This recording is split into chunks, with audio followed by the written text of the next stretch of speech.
Jinoiy guruhda torpeda, ya'ni pul undiruvchi va davlat organlari xodimlarini qo'pol muomalasi bilan obro'sizlantiruvchi vakil vazifasini bajargan. Siz menga hozir bosim o'tkazasiz, ovozingizdan men o'zi qo'rqishdim. Men bosim qilmadim. Hop, sizni gapirish toningiz menga bosimdek tuyulyapti. Uzrim. Bo'ldi.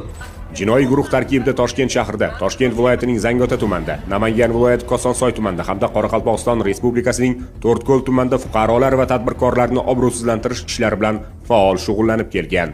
Ahamiyatli tomoni shundaki, go'yoki xalq nomidan hukumatga tinmay e'tiroz bildirish orqali o'zini qiynalgan fuqaro sifatida namoyish etayotgan ushbu kimsaga va uning oila a'zolariga davlat tomonidan tizimli ravishda ijtimoiy yordam ko'rsatib kelinadi. Tepada o'tirgan qonun chiqarayotgan vijdoninglar bormi sizlarni?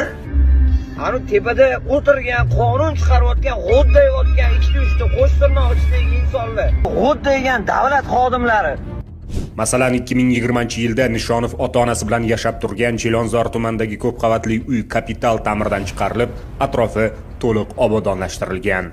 2024-yilda esa bu oilaga yana g'amxo'rlik ko'rsatilib, davlat rahbarining tashabbusi bilan Yangi Hayot tumanidan bepul 2 xonali yangi uy taqdim etilgan. Shuningdek, mas'ullar tomonidan onasining shu hududda savdo-sotiq bilan shug'ullanish uchun ham sharoit yaratib berilib, garchi hech qanday hujjatlarga ega bo'lmasa-da, insonparvarlik prinsiplari asosida savdo do'koni orqali daromad topishiga imkoniyat yaratilgan.